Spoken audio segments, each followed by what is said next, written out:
Welcome everyone to this channel where I will be sharing episode reviews of that 1960s television show that I enjoy so much, Lost in Space. I encourage you to like and subscribe so that you don't miss each new installment as I work my way through all 83 episodes of this wonderful series. Up next, Season 1, Episodes 16 and 17, The Keeper. This is a two-part episode and I will be reviewing both of them together. Dr. Smith falls into a trance and is lured into a cage. That cage, and others like it, belong to the Keeper, a collector of specimens of all kinds from across the galaxy. He aspires to add a pair of humans, Will and Penny, to his collection. Smith schemes to steal the Keeper's ship and use it to return to Earth. However, he inadvertently releases the Keeper's dangerous animals, and they now freely roam the planet, putting the Robinsons in danger. The Keeper is unquestionably among the series' most highly regarded episodes, and for good reason. It's a two-parter, and both halves are wonderfully done in every way, from the story, to the dialogue, to the monsters, to the performance of the entire cast. Against that already high-quality backdrop, we have our guest star, Michael Rennie, and his terrific portrayal of the Keeper. But more on that later. First, let's jump into our story. I really enjoy this opening scene. We see some of that continuing struggle for survival with the laying of pipes for an irrigation project. As I do so often, it's worth calling attention to the incredibly difficult job Bob May had inside the robot costume. Here we see him digging a trench, and it's almost unimaginable how he must contort that heavy and restrictive outfit to do so. I also enjoy the dialogue between Will and Smith. We continue to see the Smith character evolve, becoming ever more lazy and ever more open about that laziness. I have to smile at his comments like, "Does he indeed? Why walk when it's so much easier to ride?" I love how he delivers lines like these in his wonderful derisive and dismissive way. It always makes me smile. About this time, John and Don come walking along, and as always, this leads to a fun little but hostile exchange between the two of them. I see it, but I don't believe it. Go away, Major. You irk me. Smith's retort is a line that he will use again and again throughout the series. It essentially becomes a throwaway line for him. Here in this first instance, however, Smith says it as though he truly means it, and that makes it that much more fun. After the men head back to the ship, Smith throws the shovel down, and Will, ever the Boy Scout, challenges him for having deceived John and Don. Just then, we begin to hear a sound, and Smith falls deeply into a trance. Will tries to stop him, but the force is too strong, and it ultimately compels Smith to step into one of 3 glass cages. Once inside, the glass door slides closed. Just then, a monster emerges. Will runs from the creature, who then turns his attention towards Smith's glass cage, banging on the door. Smith awakes from his trance, sees the monster, and lets out one of his characteristic screams. In that moment, off to the side, a humanoid figure materializes.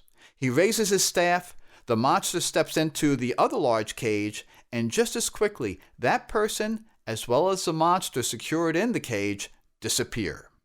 Admittedly, this creature who threatens Will and Smith is one of the more obvious guy wearing a furry suit kind of monster, an outcome of the network executives not wanting the monster to be too scary. Okay, mission accomplished, I guess. It is all, nonetheless, still a great opening. Meanwhile, Will makes it back to the Jupiter and calls out for John and Don to help. Will goes on to describe how Smith fell into a trance, is now locked up in a cage, and some monster is threatening him. John asks Will to take them to Smith, but somewhat inexplicably, they seem a bit casual as they walk off to investigate. Arriving at the cages, Will discovers that the creature, as well as one of the cages, are now missing. As always, I can only smile at Don's reaction to Smith's predicament. Will, don't just stand there. Get get me out of this dreadful contraption? You sure look natural in there, Smith. Doesn't he, Will? Never mind your twisted sense of humor, Major. Release me at once! All right, take it easy, Dr. Smith. We'll get you out. I think this works on an electronic beam. There you go. Oh, thank heaven. Careful, Will. Could be dangerous. This is hardly the time. John asks about the creature Will described, but Smith knows only that one moment the monster was there and the next it was gone. Don and Will notice that there is a lizard in the smallest cage. They decide that until they know what's going on, it's best to head back to the ship. John says they'll have the robot check out the cages and see what he can learn. Back at the ship, the robot returns carrying the small cage containing the lizard. The robot says that the lizard is not dangerous. He opens the cage and the small beast scatters. John, however, turns his attention to the cage itself. As always, I enjoy moments when Lost in Space starts to sound like a real sci-fi show, and we get some of that here as the robot shares his insights. It's about this time that the Keeper appears and introduces himself. In response to Penny's question, he says the Keeper is not his name, but his profession, that he travels the galaxy collecting two of every specimen. He's somewhat aggressive with the Robinsons, expressing his displeasure over having taken his cage and setting loose the creature inside. He prepares to summon the creature back, but first asks Smith, Will, and Penny to cover their ears as they are susceptible to the power of his staff. He then raises his staff, the wind begins to blow, we hear the mysterious sound, and like magic, the lizard reappears in the small cage. With that, the Keeper raises his staff once again, and both he and the cage disappear. So much of what makes these two episodes so great is indeed Michael Rennie, the nature of his lines as well as the very deliberate way in which he delivers them. He speaks to the Robinsons with an air of arrogance. Indeed, he clearly perceives them as a subspecies. He essentially says so, and it's a lot of fun to watch, statements like this in particular. I resent the word primitive. We are highly civilized. I will not argue the point, Dr. Smith. Let us both be satisfied with our opinions. I will introduce myself. Our next scene has us inside the Keeper's ship as he communicates with his leader. He talks about having found a family of Earthlings and how they would make an excellent addition to his collection. The leader advises him to select the best two specimens. The Keeper responds that because humans live by reason, his staff has no effect on them. That is, of course, except for Smith, who is a poor specimen, and the children. He worries about using his staff on the children for fear of damaging them as specimens. He hopes to instead gather the children by other means. Next, we have Don and Judy working in the hydroponic garden. They express to each other some concern about the Keeper, what he's doing on the planet, and how he sees them all as just potential specimens. In that moment, the Keeper magically appears. He says he hopes he hasn't frightened them, but Don very reasonably says that the way he unexpectedly appears is certainly alarming. The Keeper tells them not to be frightened and goes on to say that the two of them are a handsome pair of specimens. Once more, I love some of the Keeper's lines, how he can be so condescending, but in a way that nearly, but not entirely, masks that quality. I wish you wouldn't refer to us as some kind of animals. We're intelligent beings. You're entitled to your opinion, of course. He offers them the opportunity to, as he says it, join his collection. The Keeper promises a life of comfort and ease, but Don is very clear that they have no interest. With that, the Keeper adds that they should think about his offer a bit more as he once again disappears. Over lunch, Don and Judy describe to the family their interaction with the Keeper.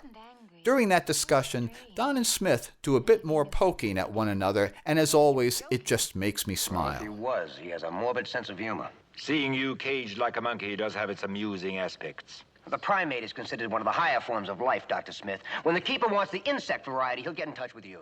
All right, that's enough. Smith then shares a plan he has been hatching. He says their little crew can represent a formidable force, the 7 of them against the Keeper as only one. He proposes that they tell the Keeper he may have Don and Judy if he agrees to take them all back to Earth. Once aboard, the 7 of them could overpower the keeper and commandeer his ship. On ethical and moral grounds, of course, this suggestion is flatly refused. The next morning, Dr. Smith is working, yes, working, on laying pipes with the robot when Will and Penny come along. The children exhibit their sense of ethics and integrity, while Smith reaffirms his own. It's a scene that is as telling as it is humorous. Good morning, Dr. Smith. It is morning, but its goodness escapes me. Don't you feel well, sir? My physical condition was never better. Then what's making you so grouchy? You're looking at a disappointed man. A man who at this very moment might be as happy as a lark, were it not for the obstinacy of your parents. We could all be preparing to go home, but instead, what are we doing? Struggling for survival on this bleak and barren wasteland. You mean we should trick the keeper into taking us back to Earth? But that wouldn't be honest, Dr. Smith. You're both too young to understand. When I was a child, I too thought like a child. But when I became a man, I had to think like a man. I don't think it matters what age you are. If you're dishonest, you're dishonest, and that's all there is to it. Away, the both of you. Follow your idle pursuits and leave me alone here to suffer in my misery. Goodbye, Dr. Smith. Away. Will and Penny move on with their rock hunting when the keeper once more appears. The children are clearly concerned, if not even a bit scared. The keeper intends to charm them, however. He first engages in some conversation and then lets Will handle and even charge his staff. Amazed by the wondrous experience, the keeper manages to convince the children to come to his ship and see some of his animals. In the moment, they agree, but then there's some hesitation. To win them over more fully, the keeper says that there is an animal nearby and he calls it for them. He raises his staff and out trots what I can only describe as a miniature unicorn. Seeing that Will and Penny are thrilled by the animal, he offers to give them one as a pet, but a smaller one that he has at his ship. With genuine excitement, Will and Penny once again agree to go with him. And with that, the keeper believes that he may have just caught his 2 humans. After a short journey, they arrive at the keeper's ship. Though it is just a matte painting, it looks fantastic and even resembles the layout we will see inside of the ship. Well, sort of, if we forgive one major problem that I'll touch on later. As the 3 of them approach the entrance to the ship, Penny once more expresses some caution. Will assures her that it will be okay, at least for a little while. But shortly after they enter, the door closes and the 2 once again feel some sense of alarm. Inside the ship, the keeper plans to enchant them a bit more with a look at some of the strange and exotic creatures he has collected. At first, they hear some horrible growling by a monster kept in a cage below the floor, and Penny once more becomes afraid. The keeper assures them that this animal cannot escape and says that they should enjoy looking at some animals that are more pleasing to see. He shows them exhibits of some rather curious creatures, once more leading the children to let down their guard. He then brings them to 2 empty cages and invites them to step inside to see. The children hesitate, and in that moment, the keeper adopts a very different demeanor. No, Will, don't. No harm will come to you. Go inside. We don't want to go in, sir. Do as I say. Go inside. In a panic, the 2 make a run for it. Will fiddles with the controls until he can get the door to open, and they both dash out.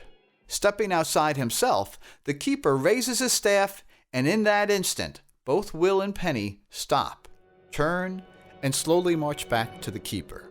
So powerful an effect his staff has on them that they now even say they want to stay with him.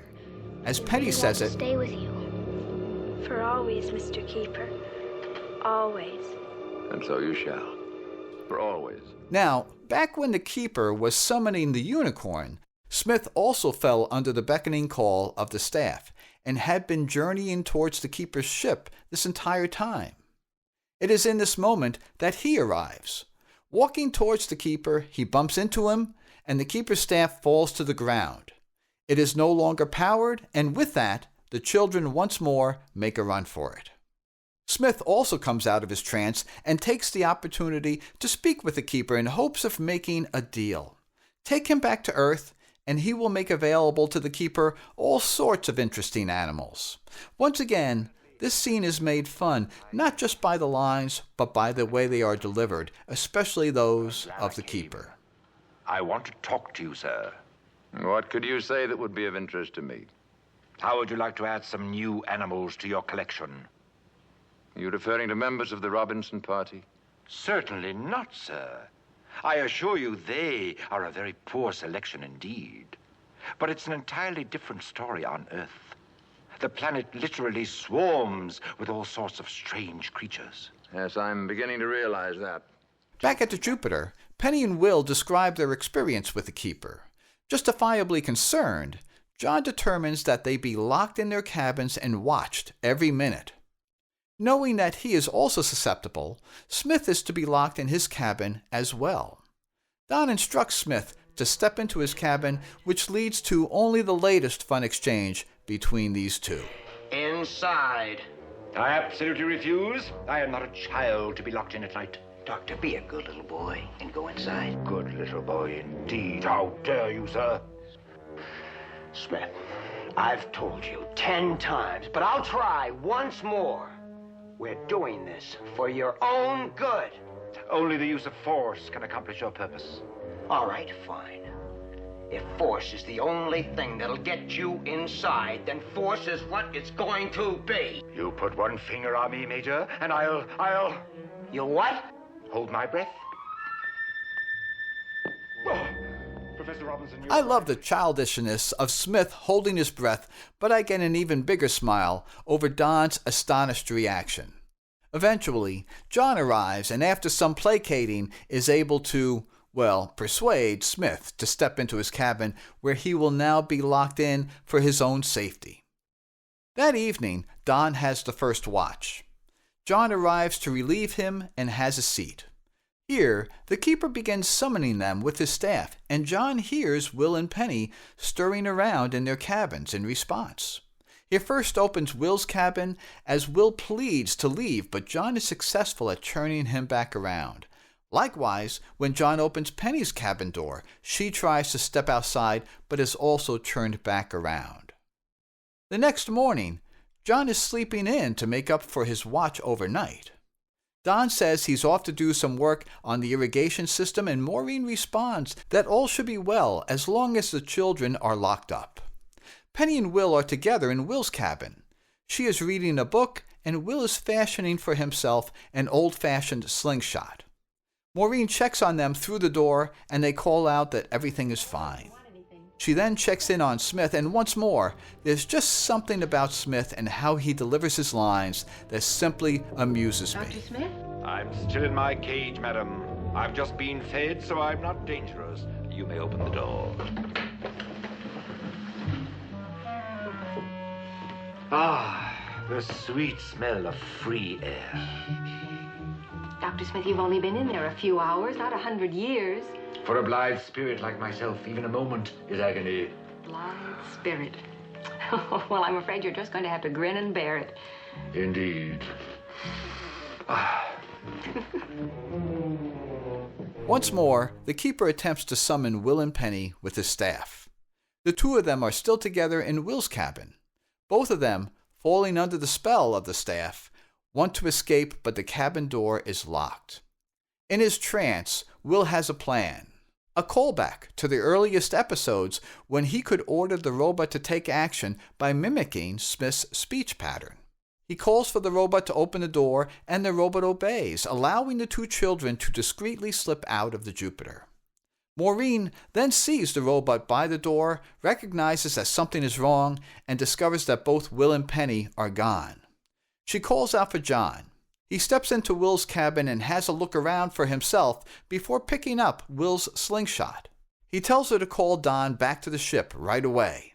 He then checks in on Smith, who is wearing earplugs and therefore oblivious to the keeper's staff. He drags Smith to his feet and orders him to show them the way to the keeper's ship. There, at the keeper's ship, we see Will and Penny arrive.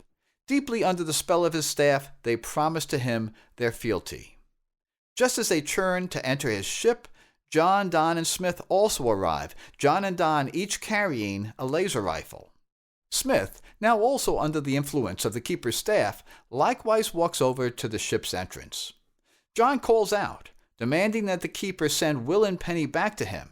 The keeper, however, will have nothing of it, as a rather dramatic scene begins to unfold, made all the better by the keeper's characteristically condescending tone to the humans. I'm going to tell you once more. I want you to send Will, Penny, and Dr. Smith over here. Your weapons are useless against me, Professor Robinson. My source of power is cosmic energy. If you don't believe me, shoot. Oh, wait. I will give you a better target. I wouldn't want you accidentally to injure the children.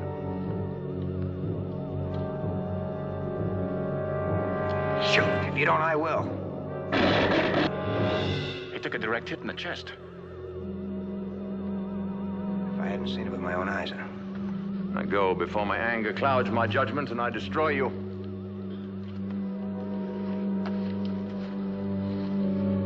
We gotta think of something. Don, have you ever shot one of these?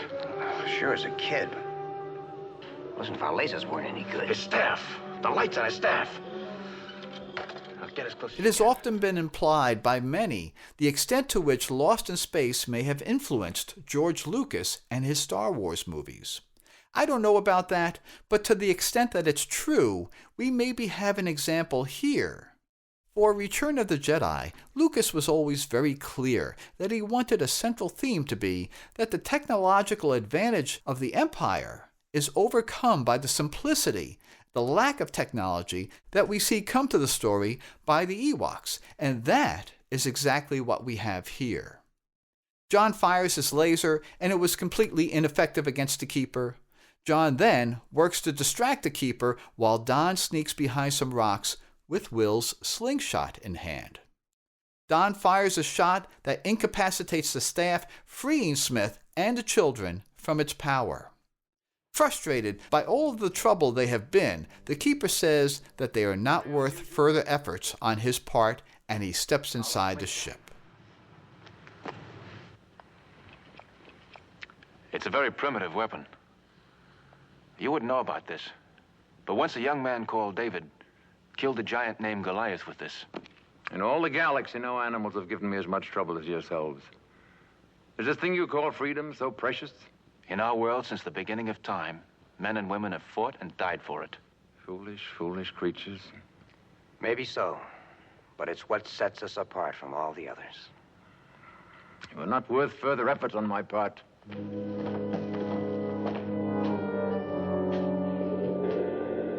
Later that evening, the Keeper steps outside and away from his ship. Smith and the robot are hiding and watching from behind some rocks. Smith remains convinced that he can steal the Keeper's ship and pilot it back to Earth.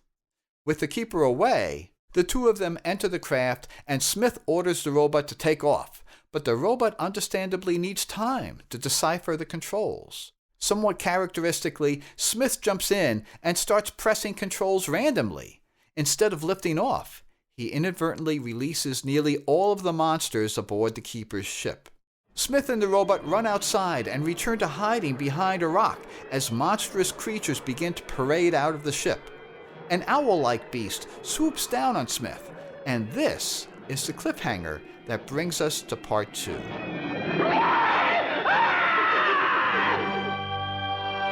For the start of part 2, that owl creature has landed and Smith orders the robot to attack. The robot strikes him with his electrical charges and the beast disappears. The robot states that the immediate danger has passed, but of course, there are countless dangerous monsters roaming freely on the planet. As the two of them start to make their way back to the safety of the Jupiter, there's a fun little exchange between the two of them. How can we not smile when, once again in typical Smith fashion, he first comes up with a scheme and then attempts to rewrite the history? After all, what else can he do? Destroy all of us for what you have done. What I have done? Now you listen to me, you ungrateful wretch. You will erase that from your memory banks. He must never know we were responsible. Not we, you. Don't quibble. Just erase everything that's happened. It is done. My memory banks have eliminated all recorded At this events. moment, another owl monster appears, and the two of them make a run for the Jupiter. The following morning, John and Don are working on the irrigation system when they are surprised by a visit from a monstrous reptile. As a 6-year-old little boy when this episode first aired, like most kids, if there was anything that fascinated me more than a space adventure, it was dinosaurs, so this episode certainly had me hooked. The effect of Don and John in live action with the dinosaur lizard, I think, was done very convincingly. With the creature closing in, John hurls a section of pipe at him, and they make a break for the Jupiter, with the creature following close behind. They close up the ship, turn on the force field, and that seems to hold the monstrous beast at bay. Don, somewhat rhetorically, asks John if he's ever seen a lizard like that before. And John says yes. Though it sounds like a bit of a stretch to me, John is referring to the small lizard that we saw at the beginning of Part 1, only now grown fantastically. About this time, Smith emerges from his cabin, reveling in the beauty of the morning under the mistaken impression that he can now look forward to passage back to Earth aboard the Keeper's ship. Don comes to the lower deck to retrieve Smith, and I know it seems like I say it all the time, but only because it's true. I love this Smith and Don dynamic, and in this instance, practically every line makes me smile. As usual, it's not the lines as much as the way both Mark and Jonathan deliver them. Now, if it's at all possible, could you tear yourself away from yourself? John would like to talk to you. And what does the good Professor Robinson want? Well, he hasn't confided in me. A very wise move on his part, I'm sure. Lead on, Macduff. John asks Smith if he knows why the Keeper would release his animals, and Smith says no. Given his poor history of being truthful, both John and Don challenge Smith, and Smith responds with his typical indignation. Just then, the Keeper appears outside the ship. They assume that the monster will tear him to pieces, but the Keeper raises his staff and calls off the giant beast. The Keeper then turns his attention to the humans as he walks straight through the active force field. John has a few questions for the Keeper, but the Keeper is clear. It is he who will be asking the questions of John, along with the rest of the crew. It's a great scene, with some terrific lines, once more delivered so well, further reinforcing the Keeper's view of humans as a subspecies. You're either a good liar, Professor Robinson, or you're innocent. I intend to find out which. Now, wait a minute. Silence! You try my patience. I should destroy all of you now. Reduce you to pitiful grains of dust which the winds would blow away across the wasteland of this planet. I'm sure the young man meant no harm. Let us all try to keep our tempers and act like intelligent beings. Intelligent beings, you flatter yourself. You are less than the insects which I crushed beneath my heel as I walk. What is it you want here? I intend to find out something. Give me your hand. I will not harm you. All right. Now look at me. That will be all, Mrs. Robinson. What is all this nonsense about? I'm looking for a guilty conscience, Dr. Smith. Someone entered my spaceship and released my animals. I intend to find out who that person is. You said you were looking for a guilty conscience. Well, how do you propose to find it? You shall see for yourself. Place your hand in mine. I'll do no such thing. I warn you, Dr. Smith, do not anger me. Maybe you've got something to hide, Smith. Certainly not.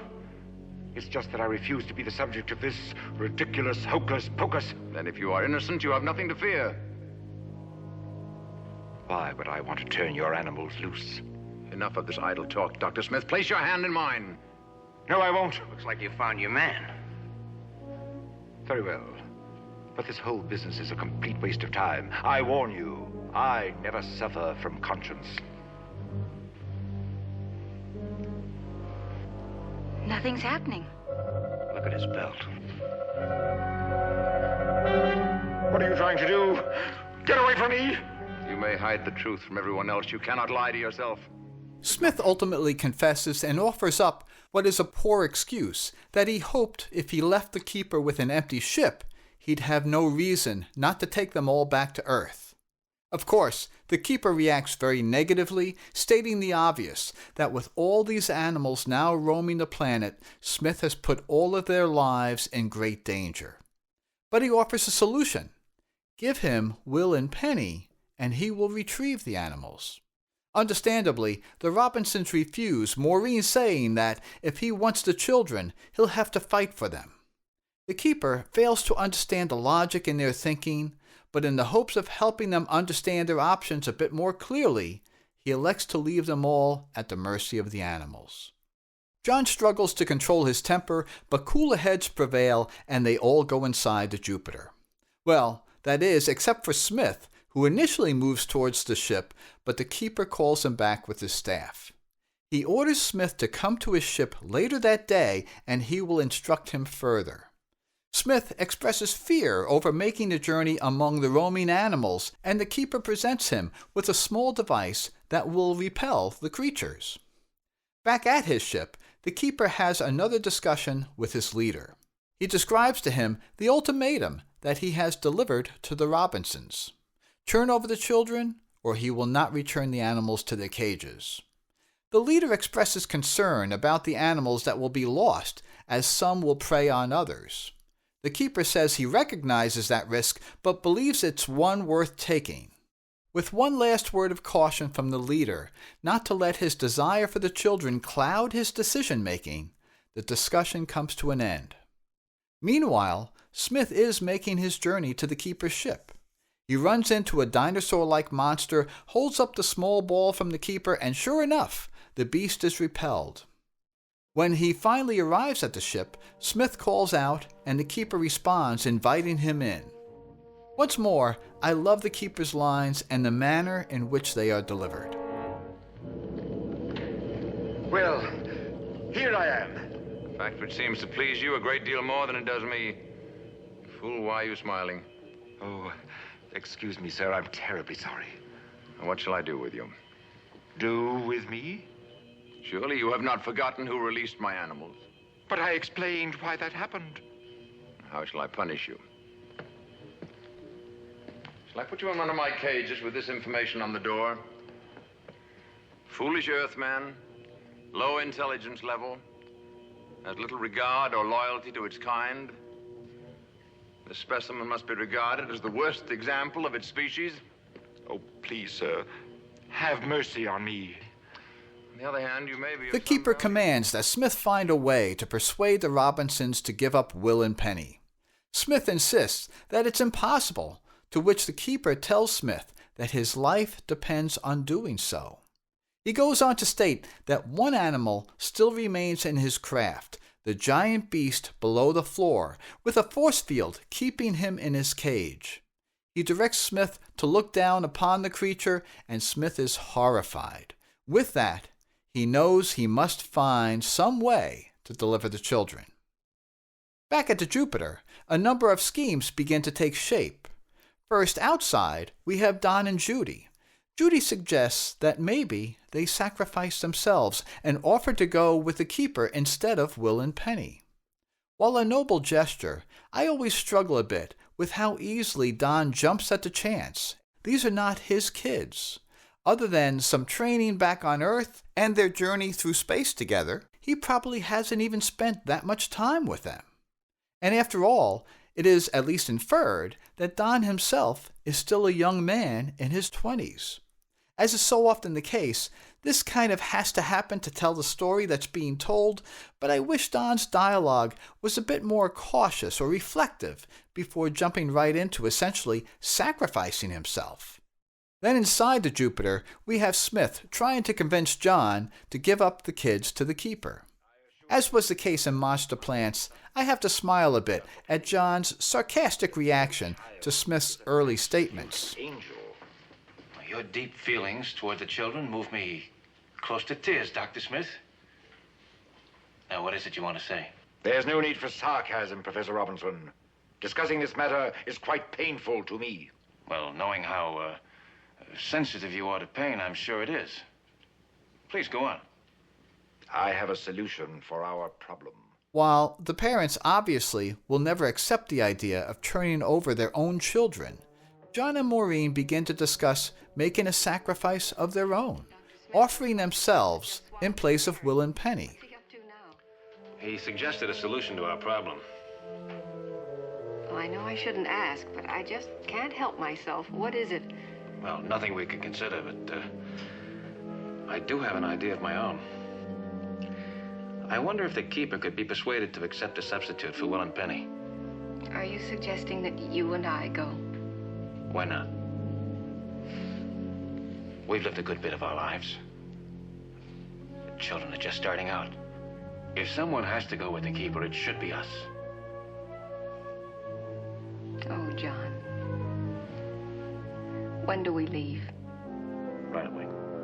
In spite of all the beasts still on the loose, John and Maureen navigate their way to the keeper's ship. He meets them at the door and makes it very clear he will not settle for anything less than he has asked. They all step inside the ship to discuss about the same time when back at the Jupiter, we see Don and Judy beginning their own journey to see the keeper. Here, we get a quick glimpse of Smith keeping an eye on all of these goings-on. With his hide hanging in the balance, he knows that he has John and Maureen out to make a deal, and he knows that Don and Judy are also trying to make a deal of their own. With Smith on the hook to deliver the children specifically, and an empty ship in which to navigate, he starts hatching a plan to manipulate the children. At the keeper's ship, after some harsh words from Maureen, the parents make their offer, and the keeper weighs the option. You could call them back if you wanted to. That's very true, Mrs. Robinson. But at the moment, I have no such intention. You're even worse than some of your animals. Perhaps. But surely you did not come here to discuss my lack of virtues. That's right. We're here to tell you that you can't have the children. Then you made an unfortunate decision. However, we'll make you another offer. And what would that be? That you take us instead of Will and Penny. All you want are 2 specimens. They don't have to be the children. It's very noble. I must admit I am both moved and tempted. We'll be far less trouble to you than the children. And will you agree? You and Professor Robinson would make excellent specimens, but for one important exception. You would not easily adjust to captivity. The children would not miss their freedom as much. Before long, Judy and Don arrive and call out. Anybody inside? It's Don. It would seem another of your party is anxious to make a great sacrifice. Shall we greet him?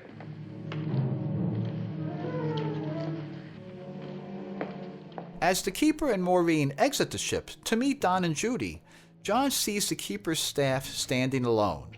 He picks it up and angrily tosses it to the ground and steps outside as well. Well, I expected self-sacrifice from the parents, but 2 more volunteers. You Earth people continue to amaze me. It was my idea. I thought perhaps... Oh, Judy, it was a wonderful thing to do. You know why we're here, so let's get on with it. Judy and I will go with you in place of Will and Penny. The boldness and courage of youth. It's a refreshing sight. Don and Judy make their offer, but once more, the keeper refuses. As he says it, Handsome. I would take you with me, but for one important point. And what's that? The very things which I admire in you. Boldness and courage. The first opportunity you would attempt to escape. No, you won't do it all. Frankly, I'm sorry. And now there doesn't seem to be much more to be said, does there? So this meeting is at an end. Come on, darling. the keeper steps back into his ship and discovers his staff on the ground. It's no longer working, which means that the force field restraining that last horrible creature is no longer active. We see a claw reach up from out of that cage below. It grabs the keeper by the neck and strangles him. Back at the Jupiter, neither Will nor Penny have any idea where everyone is. Smith tells the children that their parents and even Don and Judy are hoping to persuade the keeper to take them as substitutes for Will and Penny, and says that they may never return. The always manipulative Smith then tells them that the keeper would certainly respond to the tearful pleas of two young children and then might just let everyone go. After some thought, Will agrees that they will go to see the keeper, something that Smith, who has not yet forgotten that his life hangs in the balance, declares to be a very wise decision.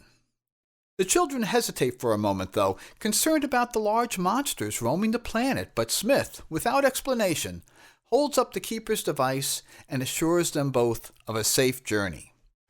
With the keeper having refused their offer to be substitutes, John and Maureen and Don and Judy return to the Jupiter to discover that Will and Penny, as well as Smith, are gone. Justifiably alarmed, John and Don split up to look for them. Don in the chariot and John on foot. After they depart, Maureen draws her laser pistol and says that she's going to search as well. Judy wants to do likewise, but Maureen says it's important that she be here at the ship should Will and Penny return. Meanwhile, Smith and the children are taking a break as Smith rests his weary feet and somewhat comically dumps out an immense pile of sand from his boot. Will is concerned about getting to the keeper's ship before dark and encourages Smith to press on. Indeed, it does become dark as they continue their journey to the keeper's ship with searchlights in hand. Hearing the roars and growls of the animals all around them, Will begins to lose his nerve and suggests that maybe they should return to the Jupiter, but Smith, knowing what's at stake for him, encourages them to press on. Suddenly, Penny sees something off in the distance. Smith, thinking it to be just one of the keeper's animals, holds up the ball he was given, but it turns out to be Don, approaching in the dark with a searchlight of his own. Don asks them what they're doing out, and Smith responds that they are going to see the keeper. Don then asks whose bright idea was that, and we see a troubled look wash across Smith's face. To his relief, Will and Penny both say that they thought of it together. Don says he's going to take them all back to the Jupiter in a chariot, which is not very far away. Meanwhile, we cut to Maureen, who, with her laser drawn, arrives at the keeper's ship and enters. She discovers the keeper's motionless body lying on the floor and steps over to help him. Here, maybe you'd better rest for a while. Let me help you. After what I have done, you can still show kindness to me. You are indeed unusual creatures. Have you seen Will and Penny? Oh, they're gone. I thought perhaps they might have come here to see you. If they are running around outside, we must find them. They're in extreme danger. Oh. Where is my staff? Here.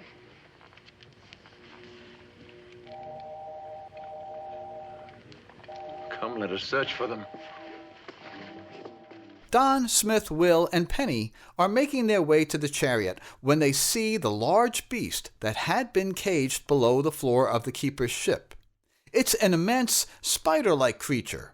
I'll have to say that even though this is clearly some sort of marionette-styled puppet, and indeed one that even made an appearance on Gilligan's Island, its movement as well as its size is pretty convincing, and it is made all the more terrifying by its unearthly screams and other sounds.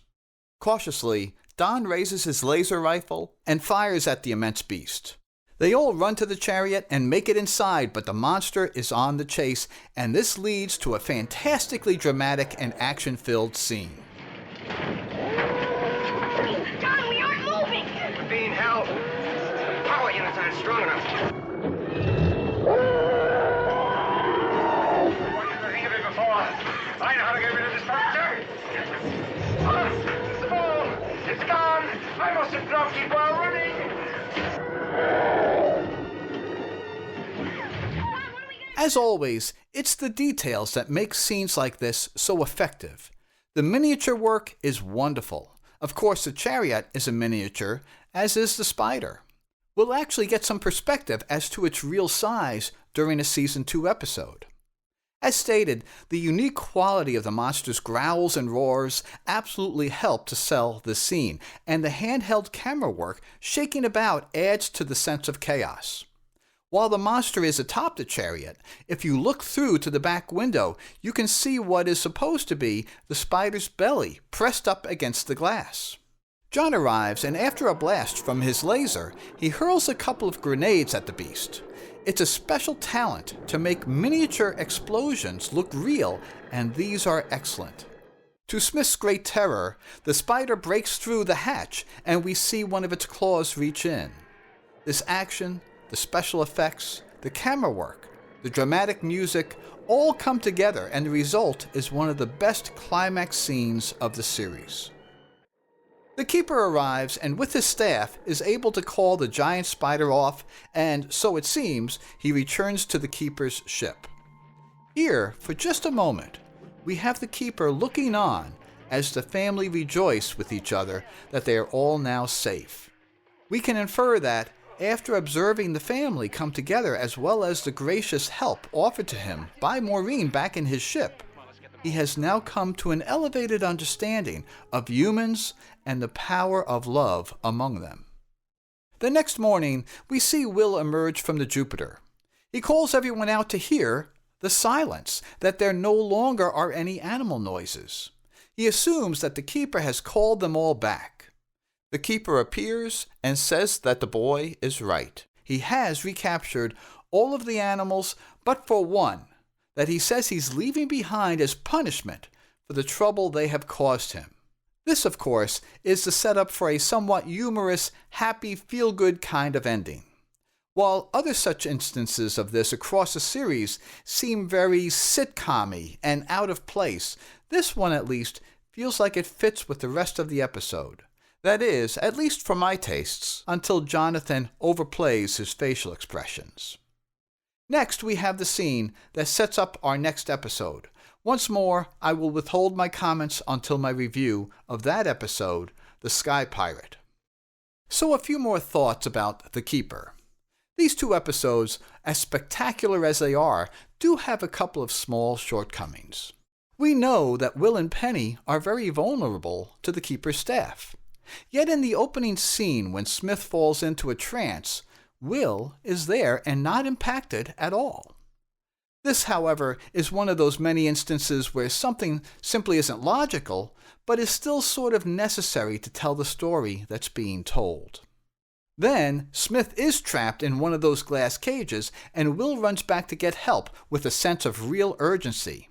Yet Don and John treat him and his concern very casually. I know the guy in trouble is Smith, but still, their lack of concern or haste just seems out of place to me. Late in the second part, Smith, Penny, and Will make their journey to the Keeper's ship, and it clearly seems that the Keeper's ship is far from the Jupiter. Indeed, it even becomes completely dark while they're still on the journey. When the spider attacks the chariot, however, Don radios John for help. John is back at the Jupiter, but as far away as it seems the Jupiter was, John appears to get there in just a few moments. Lastly, there are a couple of things that might arguably be called bloopers.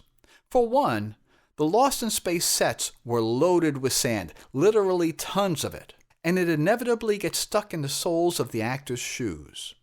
When Smith and the robot enter the Keeper's ship at the end of Part 1, Bob May is wearing the Bermuda shorts version of the robot costume, meaning that his own feet were hanging out of the bottom of the suit and he was walking. You do have to listen carefully, but you can distinctly hear Bob's feet shuffling along the floor of the Keeper's ship, owing to all the sand that had come to be caught in the soles of his shoes.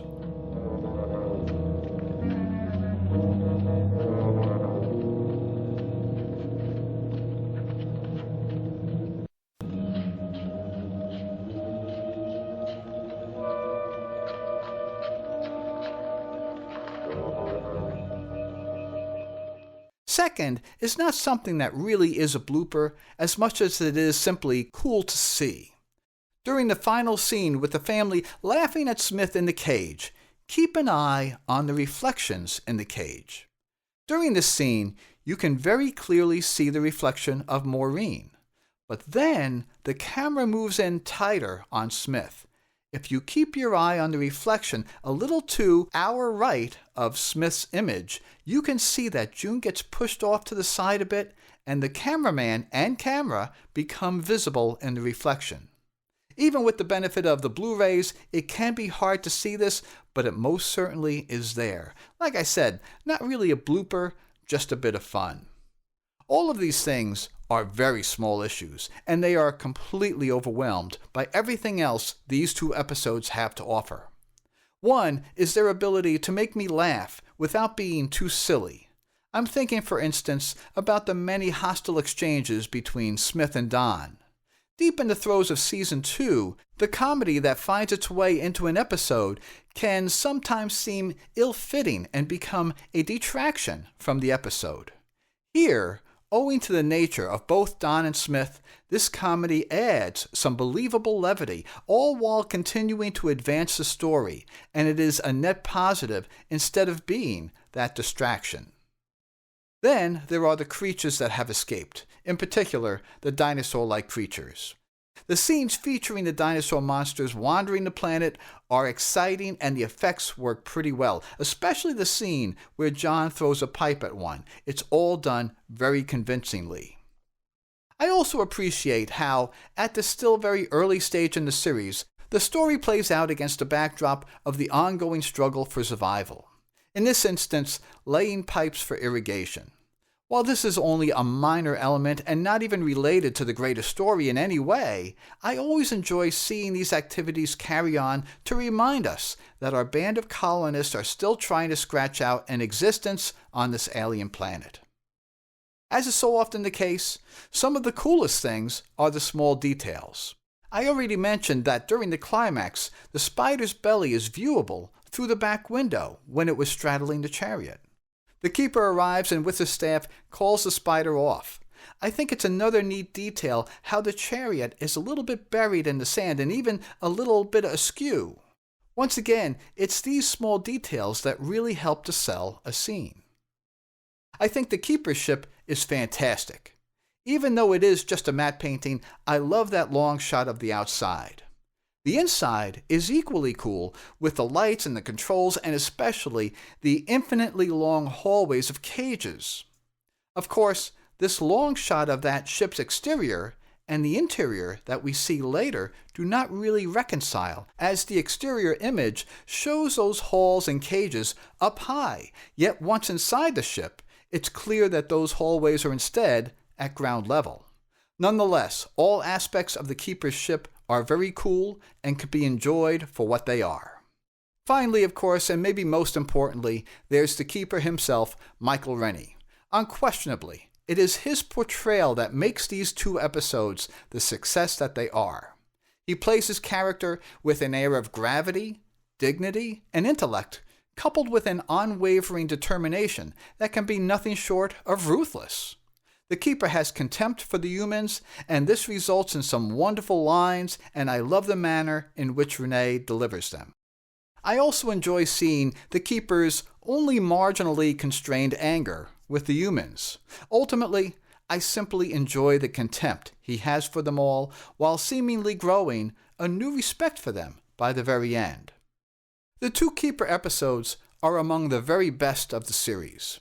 They would not likely have been as good as they are had all of this action and story been crammed into just one 51-minute episode.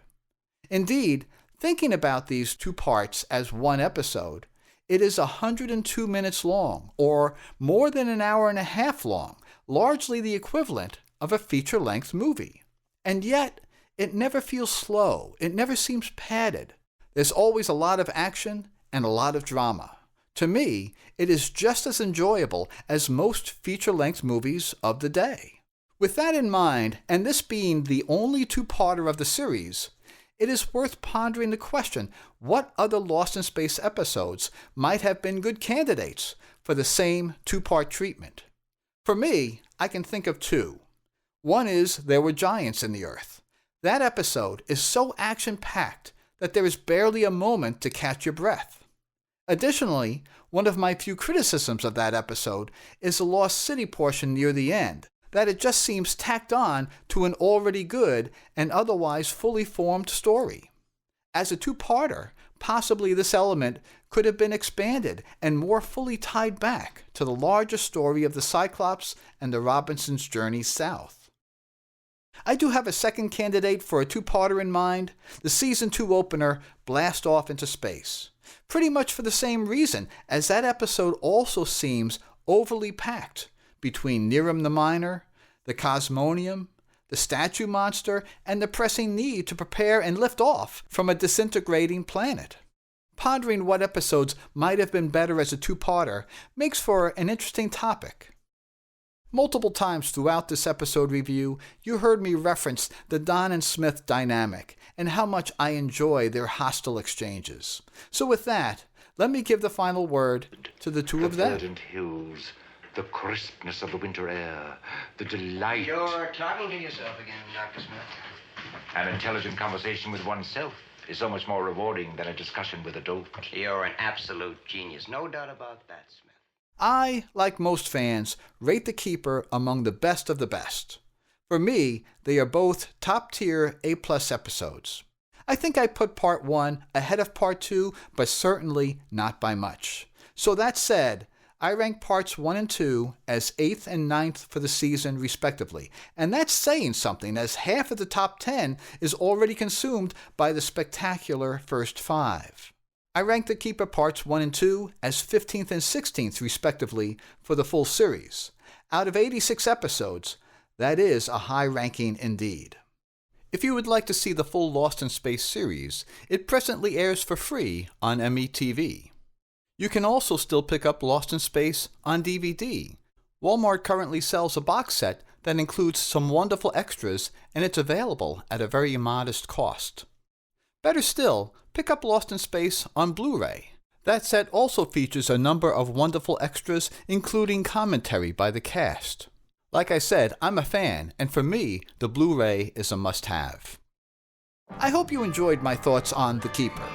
One of the things I enjoy most about sharing reviews like this is how different fans perceive each episode quite differently, and I invite you to leave your own perspectives below in the comments. Most of all, I hope you will come back to join me when I review our next episode, The Sky Pirate. I think among fans of Lost in Space, there are very varying opinions of this one, but I can tell you right up front that I happen to love it. I think that variability of opinions will make for an interesting episode review. So once again, I recommend subscribing so that you don't miss each new installment. Thanks for watching.